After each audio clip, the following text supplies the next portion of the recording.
사랑하는 성도 여러분, 오늘 여러분의 삶에 하나님의 평강과 은혜가 가득하기를 기도합니다. 본격적인 말씀을 나누기 전에 이 귀한 생명의 말씀이 더 많은 영혼에게 닿을 수 있도록 잠시 시간을 내어 구독과 좋아요를 눌러주시면 감사하겠습니다. 여러분의 작은 손길 하나가 지치고 힘든 누군가에게는 하나님의 강력한 위로를 전하는 통로가 될 것입니다. 이 채널을 통해 선포되는 모든 말씀이 여러분의 삶의 축복으로 임하기를 소망합니다. 오늘 우리가 함께 묵상할 말씀은 시편 92편 10절입니다. 이 구절은 제 인생에 아주 특별한 의미로 다가왔던 말씀입니다. 아마 여러분 각자에게는 또 다른 감동으로 다가올 수도 있겠습니다. 잠시 후에 제 개인적인 이야기를 나누겠지만 먼저 말씀을 함께 봉독하겠습니다. 시편 92편 10절입니다. 그러나 주께서 내 뿔을 들소의 뿔같이 높이셨으며 내게 신선한 기름을 부으셨나이다. 다 함께 따라 해볼까요? 내 뿔을 높이셨으며, 다시 한번 주께서 내 뿔을 들소의 뿔같이 높이셨으며. 저는 오늘 이 말씀을 중심으로 여러분과 은혜를 나누고자 합니다. 특히 말씀의 마지막 부분, 내게 신선한 기름을 부으셨나이다 라는 구절은 제 마음을 깊이 울립니다. 우리 인생에는 마치 돌파구처럼 평생 기억에 남는 순간들이 있습니다. 하나님께서 내 삶의 방향에 대해 특별한 확신을 주시는 그런 순간들 말입니다. 제게는 바로 이 시편 92편 10절 말씀이 그러한 순간을 선물해 주었습니다. 지금으로부터 약 30년 전, 저는 미국의 한 기독교 방송에 출연할 기회를 얻게 되었습니다. 제 인생 첫 방송 출연이었죠. 저는 설교자가 아닌 색소폰을 연주하는 음악 게스트로 초대를 받았습니다. 방송이 진행될 텍사스주 댈러스로 향하면서 제 마음은 극도의 긴장감으로 가득 찼습니다. 세계에서 가장 큰 기독교 방송국의 생방송 무대였고 수백만 명이 시청하는 프로그램이었습니다. 제 마음을 짓누르는 것은 단순히 많은 사람 앞에 선다는 부담감 때문만은 아니었습니다. 연주에 사용되는 MR 사운드가 제대로 나올지, 색소폰의 작은 부품 하나가 말썽을 일으키지는 않을지 통제할 수 없는 변수들이 너무나도 많았습니다. 하지만 그 모든 걱정보다 더 큰 소망은 오직 저의 연주를 통해 하나님께 영광을 돌리고 싶다는 간절함이었습니다. 방송을 위해 호텔방을 나서기 직전 저는 떨리는 마음으로 기도했습니다. 주님, 제게 말씀해 주세요. 이 모든 문을 여신 분은 주님이심을 압니다. 저는 어떻게 이곳까지 왔는지도 모릅니다. 제게 힘과 확신을 주시옵소서. 그리고 무심코 성경을 펼쳤습니다. 말씀을 깊이 연구할 시간도 없이 그저 주님의 음성을 듣고 싶은 갈급함으로 가득 찬 순간이었습니다. 바로 그때 제 눈에 들어온 구절이 시편 92편 10절이었습니다. 그러나 주께서 내 뿔을 들소의 뿔같이 높이셨으며 내게 신선한 기름을 부으셨나이다. 그 순간 뿔이라는 단어가 제게는 색소폰으로 다가왔습니다. 방송국은 제게 설교를 원하지 않았습니다. 그들은 제가 가진 뿔, 즉 색소폰 연주를 원했습니다. 주님께서는 그 짧은 순간 제게 분명히 말씀해 주셨습니다.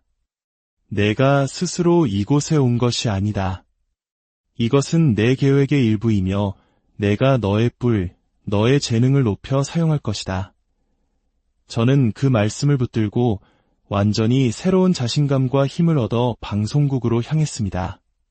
그리고 그날 밤 하나님의 은혜 가운데 연주를 마칠 수 있었습니다. 놀라운 일은 그 후에 일어났습니다. 호텔로 돌아오자 방송국 책임 프로듀서에게서 전화가 걸려왔습니다. 다음 날 생방송에도 출연해서 다시 한번 연주해 줄 수 있겠냐는 요청이었습니다. 저는 그 순간 깨달았습니다. 하나님께서 우리의 작은 재능, 우리의 뿔을 높이실 때 그것은 단순히 한 번의 사건으로 끝나지 않는다는 것을요. 그날 밤의 연주는 훗날 제가 그 방송을 통해 전 세계에 복음을 전하는 사역의 문을 여는 작은 시작이 되었습니다. 오늘 설교의 주제는 고난을 이기는 힘입니다. 시편에서 뿔을 높이셨다는 말은 강하게 하셨다는 의미를 가집니다. 하나님은 우리를 강하게 하실 능력이 있으신 분입니다. 성경에서 뿔은 50번 이상 언급되며 단순히 동물의 뿔을 의미하는 것을 넘어섭니다. 그것은 공격적인 힘과 응축된 능력의 상징입니다. 예를 들어 요한계시록에 등장하는 적그리스도를 묘사할 때 열뿔이라는 표현이 나오는데 이는 세상을 지배하려는 강력하고 공격적인 권세를 상징합니다. 아프리카의 맹수들을 이야기할 때 사자나 코끼리만큼이나 위험한 동물로 아프리카 물소를 꼽습니다. 이 물소는 검은 죽음이라는 별명을 가지고 있을 정도로 예측 불가능하고 공격적입니다. 시속 60km로 달릴 수 있으며 그 힘의 원천은 바로 단단한 두 뿔에 있습니다. 이 뿔은 수백 킬로그램의 사자를 종이장처럼 공중으로 던져버릴 만큼 강력한 힘을 가지고 있습니다. 뿔은 바로 이런 응축되고 공격적인 힘을 상징합니다. 하박국 선지자는 환상 중에 다가오시는 하나님을 보며 이렇게 고백했습니다. 그의 손에서 광선이 나오니 그의 권능이 그 속에 감추어졌도다. 여기서 광선은 히브리어 원어에 가깝게 번역하면 뿔들이라고도 할 수 있습니다. 즉, 하나님의 손에 그분의 강력한 권능, 뿔이 있다는 것입니다. 그렇다면 하나님께서 우리에게 주시는 이 강력하고 공격적인 힘, 우리의 뿔은 구체적으로 무엇일까요? 첫째, 바로 구원의 뿔입니다. 사무엘하 22장 3절은 고백합니다. 그는 나의 방패시요 나의 구원의 뿔이시요. 여러분, 우리의 구원은 결코 연약한 것이 아닙니다. 우리가 예수 그리스도를 믿고 거듭나는 순간 우리의 삶을 도둑질하고 죽이고 멸망시키려는 옛 본성과 사탄의 세력에 맞서 싸우는 강력하고 공격적인 힘, 구원의 뿔을 소유하게 됩니다. 구원은 감상적인 느낌이나 감정이 아닙니다. 그것은 반석이요, 방패여, 요새이며 원수를 향해 돌진하는 강력한 뿔입니다.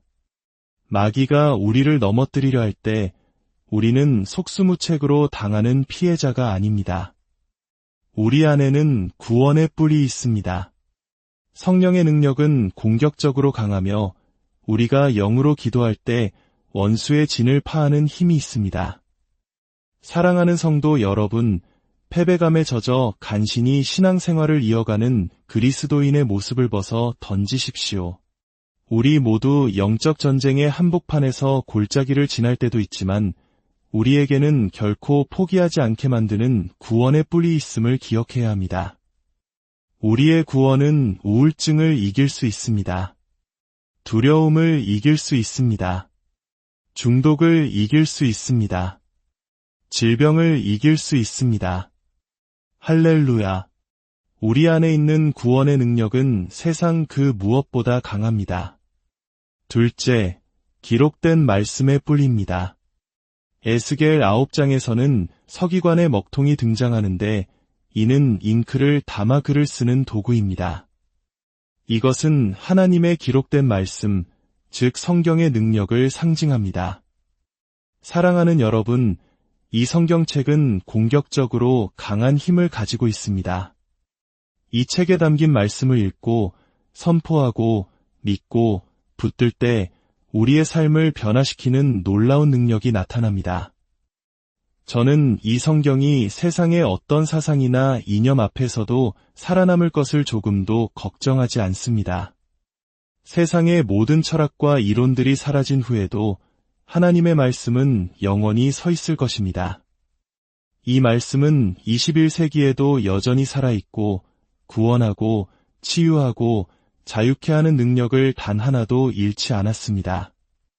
예수님께서 광야에서 사탄의 시험을 받으셨을 때 기록되었으되라고 말씀하시며 사탄을 물리치셨던 것처럼 하나님의 말씀은 원수를 대적하는 우리의 가장 강력한 뿔입니다.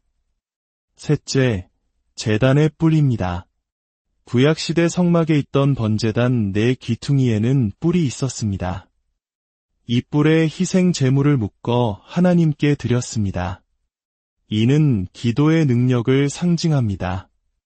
우리가 제단의 뿔을 붙잡는다는 것은 하나님, 저는 이 기도의 자리에서 물러서지 않겠습니다. 응답하실 때까지, 아니 수십 년이 걸릴지라도 이 기도의 끈을 놓지 않겠습니다라고 결단하는 것입니다. 원수가 우리를 공격해올 때 우리는 제단의 뿔을 붙잡아야 합니다. 또한 제단의 뿔에는 희생 제물의 피가 발라졌습니다. 예수 그리스도의 보혈의 능력이 우리의 기도에 힘을 더합니다. 제단 옆에는 분향단이 있었습니다. 향을 피우는 곳이죠. 이 향은 성도들의 기도와 찬양을 상징합니다. 우리가 하나님을 찬양하고 예배할 때 그 향기는 하나님께 아름다운 향수가 됩니다. 하나님은 우리의 찬양을 기뻐하시고 그 찬양 가운데 거하십니다. 여러분의 찬양은 하나님께 샤넬 넘버 5 향수보다 더 향기롭습니다. 넷째, 기름 부음의 뿔입니다. 사무엘상 16장에서 하나님은 사무엘에게 뿔에 기름을 채워가지고 가라고 명하십니다. 그리고 그 기름을 다윗에게 부었을 때 강력한 기름 부음이 그에게 임했습니다. 성령의 기름 부음은 공격적으로 강합니다. 기름 부음이 임했을 때 목동이었던 다윗은 자신보다 훨씬 큰 거인 골리앗을 향해 달려가 승리할 수 있었습니다. 여러분의 삶에 거인과 같은 문제가 있습니까? 이사야 10장 27절은 말씀합니다. 기름 부음으로 말미암아 멍에가 꺾어지리라. 성령의 기름 부음은 우리를 묶고 있는 모든 멍에를 파괴하는 능력이 있습니다. 우리는 거짓된 뿔, 인간이 만든 철뿔을 경계해야 합니다.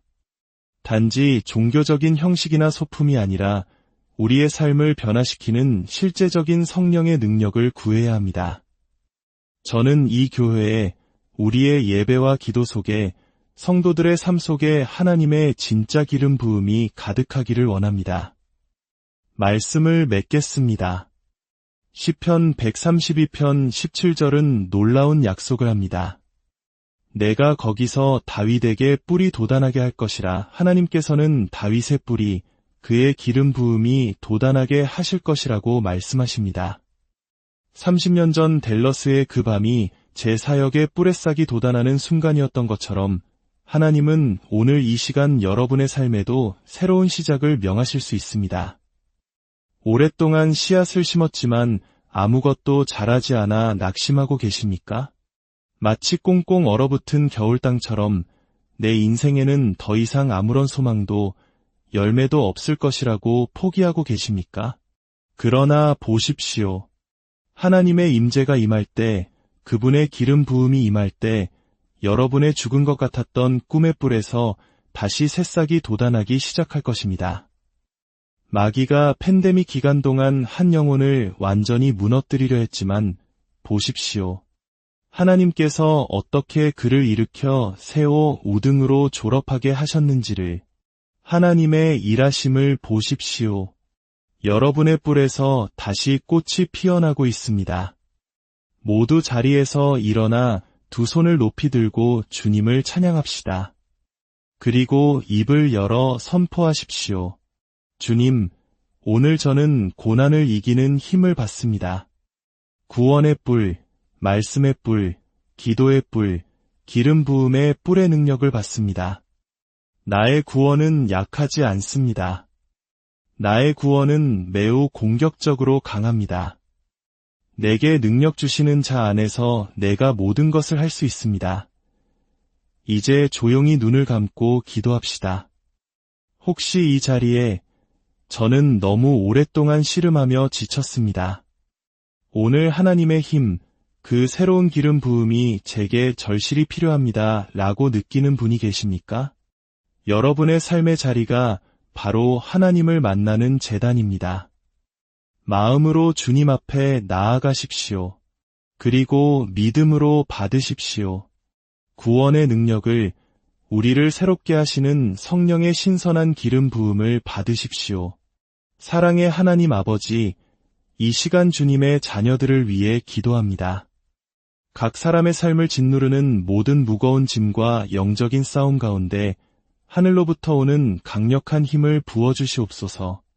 예수 그리스도라는 구원의 뿔로 모든 원수의 공격을 막아주시고 기록된 말씀의 뿔로 모든 거짓과 의심을 깨뜨려 주시며 기도의 뿔을 붙잡고 승리하게 하시고 성령의 신선한 기름 부으심으로 메마른 영혼의 새싹이 돋아나게 하여 주시옵소서. 오늘 이후로 모든 성도들이 고난 앞에 주저앉는 자가 아니라 주님이 주신 강력한 뿔로 모든 상황을 돌파해 나가는 믿음의 용사가 되게 하여 주시옵소서. 우리 주 예수 그리스도의 이름으로 간절히 기도합니다.